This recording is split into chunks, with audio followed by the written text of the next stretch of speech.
नमस्कार, मैं ज्ञान प्रकाश और आप देख रहे हैं CSC चैनल के सभी वीडियोस देखने के लिए चैनल को सब्सक्राइब करें और बेल आइकन को प्रेस कर दें। आज हम चर्चा करेंगे लॉर्ड वेलिंगटन के बारे में, जो 1931 से लेकर के और 1936 तक भारत में वायसराय रहते हैं। इनके कार्यकाल में जो महत्वपूर्ण घटनाएं घटी उनके विषय में आज हम चर्चा करेंगे। लॉर्ड वेलिंगटन 1931 से लेकर के 1936 तक भारत में वायसराय रहते हैं। इन्हीं के कार्यकाल में द्वितीय गोलमेज सम्मेलन हुआ था, जिसमें महात्मा गांधी ने भाग लिया था। और जब यहाँ से वापस लौटते हैं महात्मा गांधी जी, तो उनकी मांगें पूरी नहीं की जाती हैं और 1932 में वह पुनः सविनय अवज्ञा आंदोलन प्रारंभ कर देते हैं। पहला प्रश्न तो ये निकल के आता है कि सविनय अवज्ञा आंदोलन पुनः कब प्रारंभ किया गया, तो हमारा उत्तर होगा 1932 में। और कारण अगर पूछेगा तो उसका कारण होगा द्वितीय गोलमेज सम्मेलन में गांधी जी ने भाग लिया था और उनकी मांगों को जब नहीं माना गया तो वह लंदन से लौटने के बाद 1932 में पुनः सविनय अवज्ञा आंदोलन प्रारंभ करते हैं। 16 अगस्त 1932 को रैमजे मैकडोनाल्ड ने एक घोषणा की, जिसको कम्युनल अवार्ड कहा जाता है। और इस कम्युनल अवार्ड के अंतर्गत जो घोषणा हुई थी उसमें दलितों को, मुस्लिमों को, यूरोपियन को, सिख को पृथक निर्वाचन का अधिकार दे दिया गया। प्रश्न पूछ सकता है कि निम्न में से किसे कम्युनल अवार्ड में पृथक निर्वाचन का अधिकार दिया गया था, तो हमारा उत्तर होगा दलित, मुस्लिम, यूरोपियन और सिख। इन चारों को कम्युनल अवार्ड में पृथक निर्वाचन का अधिकार दिया गया था। महत्वपूर्ण प्रश्न है, लिख भी लीजिएगा और याद भी कर लीजिएगा। अब जब कम्युनल अवार्ड घोषित हो जाता है तो गांधी जी यरवदा जेल में उस समय होते हैं और वहाँ पे आमरण अनशन प्रारंभ करते हैं 20 सितंबर 1932 को। उसके बाद इनके साथ बाबा साहब भीमराव अंबेडकर जी के साथ इनका पुनः पैक्ट होता है 1932 में, और गांधी जी के स्थान पर मदन मोहन मालवीय जी हस्ताक्षर करते हैं, क्योंकि गांधी जी यरवदा जेल में थे। ठीक है, कम्युनल अवार्ड, गांधी जी नाराज होते हैं, आमरण अनशन करते हैं। भीमराव अंबेडकर साहब लोगों के कहने पे उनको मनाने जाते हैं और गांधी जी के साथ पुनः पैक्ट करते हैं। गांधी जी के स्थान पर मदन मोहन मालवीय जी हस्ताक्षर करते हैं और बाबा साहब भीमराव अंबेडकर दोनों लोग मिल करके पुनः पैक्ट करते हैं और गांधी जी मान जाते हैं। 1935 भारत सरकार अधिनियम जब लागू हुआ, उस समय वायसराय लॉर्ड वेलिंगटन थे और यह अंग्रेजों के द्वारा किया गया अंतिम प्रयास था संवैधानिक सुधारों में। 1935 का सन आता है म्यांमार, जिसे बर्मा भी कहा जाता है, भारत से अलग हो गया, याद रखिएगा 1935 में। और 1934 में कांग्रेस समाजवादी पार्टी की स्थापना होती है। आचार्य नरेंद्र देव, याद रखिएगा, आचार्य नरेंद्र देव और जयप्रकाश नारायण मिल करके कांग्रेस समाजवादी पार्टी की स्थापना करते हैं। सन रहता है 1934। 1936 में भारतीय किसान सभा की स्थापना होती है। जितने फैक्ट हैं महत्वपूर्ण हैं लॉर्ड वेलिंगटन के कार्यकाल के, इनको रट जाइएगा। और ध्यान क्या रखना है, लॉर्ड वेलिंगटन द्वितीय गोलमेज सम्मेलन के समय भारत के वायसराय थे। इन्हीं के समय में दूसरी बार सविनय अवज्ञा आंदोलन प्रारंभ होता है। इन्हीं के समय में कम्युनल अवार्ड होता है। रैमजे मैकडोनाल्ड जो प्रधानमंत्री रहते हैं उस समय इंग्लैंड के। फिर उसके बाद कम्युनल अवार्ड में दलित, मुस्लिम, यूरोपियन, सिख को पृथक निर्वाचन का अधिकार दिया जाता है। गांधी जी इस जो बंटवारा है इसको लेकर के आमरण अनशन पे यरवदा जेल में करते हैं और फलस्वरूप पुनः पैक्ट होता है, जिसमें बाबा साहब भीमराव अंबेडकर और गांधी जी के मध्य होता है। गांधी जी नहीं होते हैं, उनके प्रतिनिधि के रूप में मदन मोहन मालवीय जी हस्ताक्षर करते हैं। 1935 में भारत सरकार अधिनियम आता है। किसके समय में आएगा, लॉर्ड वेलिंगटन के समय में। 35 में म्यांमार यानी बर्मा भारत से अलग हो जाता है। 34 में कांग्रेस समाजवादी पार्टी की स्थापना होती है, आचार्य नरेंद्र देव और जयप्रकाश नारायण करते हैं। और 1936 में भारतीय किसान सभा की स्थापना होती है। कमेंट में बताइएगा भारतीय किसान सभा की स्थापना किसने की थी। आइए अब अगले वायसराय की चर्चा करते हैं। हमारी यात्रा वायसराय को लेकर के जो प्रारंभ हुई थी वो समाप्त होने वाली है। आज उसका अंतिम वीडियो है, तो ध्यान से पूरा फैक्ट रट जाइए, लिख जाइए आप इसे। अब हम चर्चा करते हैं लॉर्ड लिनलिथगो के बारे में। 1936 से लेकर के 1943 तक भारत में वायसराय रहते हैं और पहली बार लॉर्ड लिनलिथगो के कार्यकाल में 1 फरवरी 1937 को 11 प्रांतों में चुनाव हुआ, जिसमें 5 में कांग्रेस को पूर्ण बहुमत मिली थी। 3 मई 1939 को फॉरवर्ड ब्लॉक की स्थापना होती है। किसने किया था? सुभाष चंद्र बोस ने। 3 मई 1939 को फॉरवर्ड ब्लॉक की स्थापना सुभाष चंद्र बोस ने किया। वायसराय कौन था? लॉर्ड लिथगो थे। द्वितीय विश्व युद्ध जब प्रारंभ होता है, भारत में वायसराय कौन रहता है? Lord Lithgow. Lord Lithgow. द्वितीय विश्व युद्ध जब प्रारंभ होगा तो उस समय वायसराय लॉर्ड लिथगो रहेंगे। 22 सितंबर 1939 को मुक्ति दिवस मनाया जाएगा। किसके द्वारा? मुस्लिम लीग के द्वारा। महत्वपूर्ण है, 22 सितंबर 1939 को मुक्ति दिवस मुस्लिम लीग के द्वारा मनाया जाएगा। क्यों मनाया जाएगा?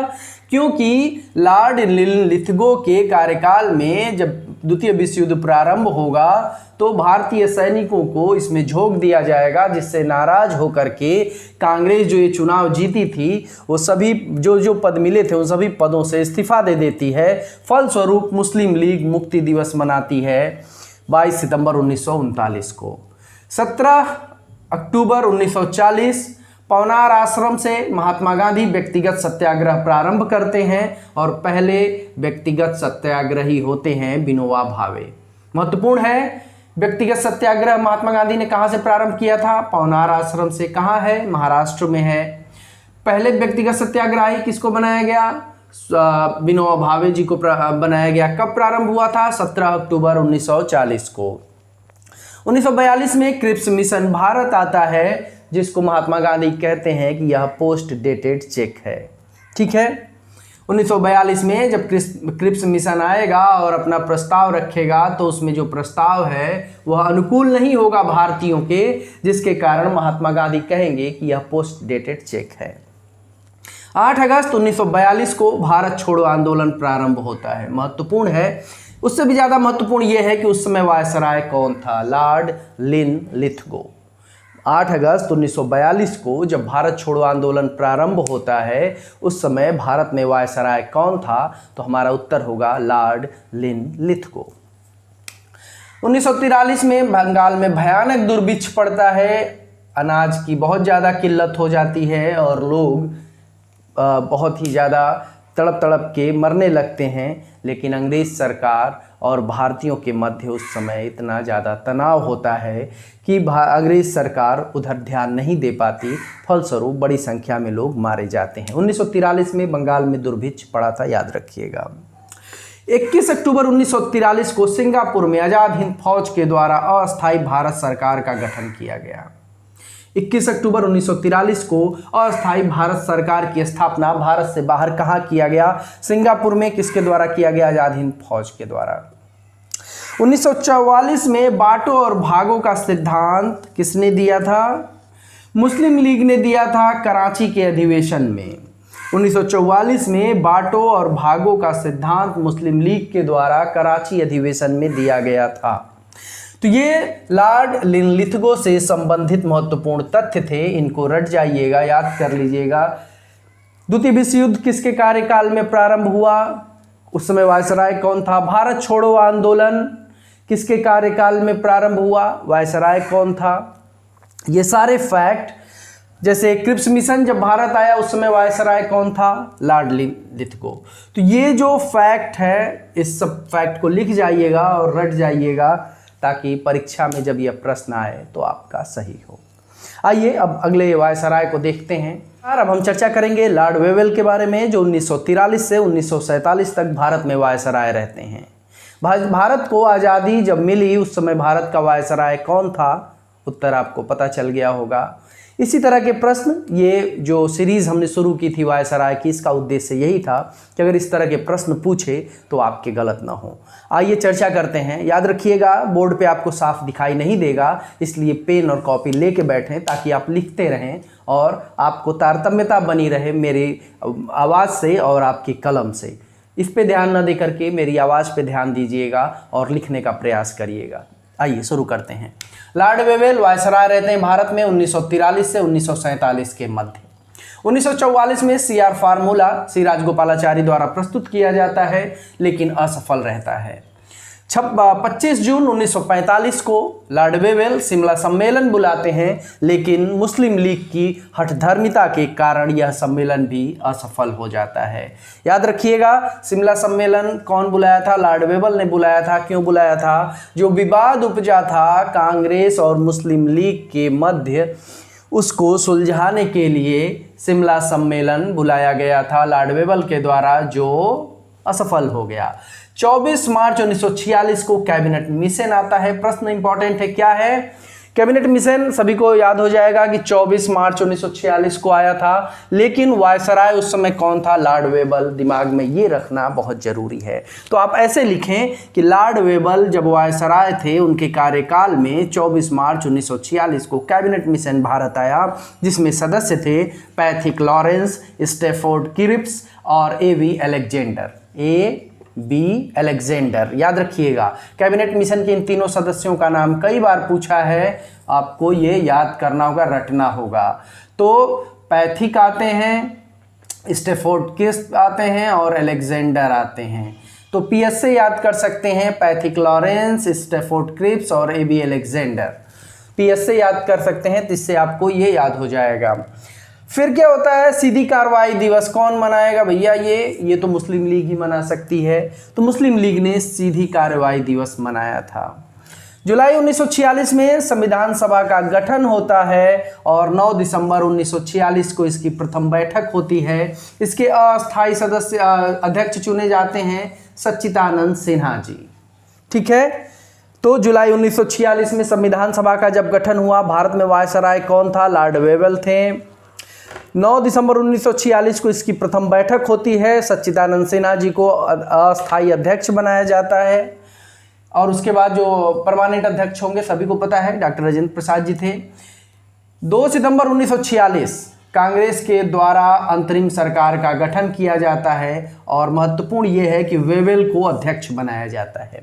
लॉर्ड वेवेल जो उस समय वायसराय थे, इस अंतरिम सरकार के अध्यक्ष बनाए जाते हैं। तो प्रश्न अगर पूछे कि सितंबर 1946 में कांग्रेस द्वारा जो अंतरिम सरकार का गठन किया गया था, उसका अध्यक्ष किसे बनाया गया? तो हमारा उत्तर होगा लॉर्ड वेवेल।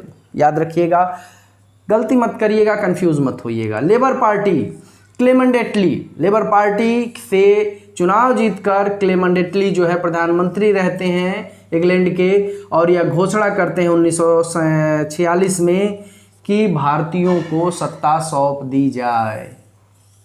ठीक है, ये क्लेमेंट एटली का ये बयान और भारत को स्वतंत्रता मिल गई, इन दोनों में बहुत ही महत्वपूर्ण संबंध है।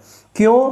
क्योंकि अगर इंग्लैंड की सरकार नहीं चाहती तो हमारे यहाँ लाख आंदोलन करते, वो दमन कर देते और हमारे यहाँ स्वतंत्रता नहीं मिल पाती। लेकिन ये उदारवादी दल है लेबर पार्टी वहाँ का उस समय का, और इस उदार मानवतावादी हैं क्लेमेंट एटली, और उन्होंने कहा कि भारतीयों को अब आज़ाद होने का समय आ गया है, सत्ता उनके हाथ में सौंप दी जाए। महत्वपूर्ण तथ्य याद रख लीजिएगा, लॉर्ड वेवेल से संबंधित जो भी है, सबसे 43 से 47 ये याद रखिएगा, 43 से 47 के मध्य जो भी घटना घटेगी उस समय वायसराय कौन होगा? Lord Wavell. अब आपको घटना याद करना होगा, कैबिनेट मिशन कब आया था? 46 में। अगर आपके दिमाग में ये रहेगा कि 43 से 47 तक लॉर्ड वेवेल वायसराय थे, तो ये घटना उन्हीं के कार्यकाल की होगी, ऐसे भी आप रट सकते हैं। अब हम आते हैं भारत के स्वतंत्रता के बाद जो अंग्रेज वायसराय बने, लॉर्ड माउंटबेटन, जो राज परिवार से ही थे, उनके बारे में चर्चा करेंगे और हमारा वायसराय का यह क्रम जो है वह समाप्त हो जाएगा। इसको आप लिख लें और रटने का प्रयास करें। ठीक है, लॉर्ड माउंटबेटन 1947 में भारत आते हैं और जून 1948 तक गवर्नर जनरल रहते हैं। ये भारत के स्वतंत्र भारत के प्रथम गवर्नर जनरल हैं और स्वतंत्र भारत के अंतिम अंग्रेज गवर्नर जनरल हैं, ध्यान रखिएगा। और जो महत्वपूर्ण है, अंतिम गवर्नर जनरल हैं ये 3 जून 1947 को माउंटबेटन प्लान ये प्रस्तुत करते हैं, जिसमें भारत विभाजन की चर्चा है, बातें की गई हैं। और 14 अगस्त 1947 को पाकिस्तान आज़ाद होता है, 15 अगस्त 1947 को भारत आज़ाद होता है। ठीक है, और इस तरह से भारत को आज़ादी मिली और ये वायसराय के कार्यकाल और उनके कार्यकाल में होने वाली महत्वपूर्ण घटनाएं थी। महात्मा गांधी की हत्या की अगर बात करें तो उस समय गवर्नर जनरल लॉर्ड माउंटबेटन ही थे।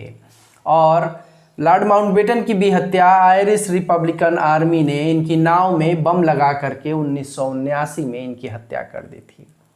इस प्रकार हमने देखा पूरे वीडियो में कि कैसे वायसराय और उनके कार्यकाल की घटनाओं को हमने देखा और समझने का प्रयास किया। आशा करता हूँ आप सभी वीडियो देखेंगे और अपने हाथ से, अपनी कलम से, अपने कॉपी पर ये सारी फैक्ट लिखेंगे और उनको याद करेंगे। नमस्कार, आप पढ़ते रहें, मेहनत करते रहें, सफलता आपको ज़रूर मिलेगी। इसी के साथ आज हम अपनी बात को ही समाप्त करते हैं। आप देख रहे थे CSC चैनल। नमस्कार।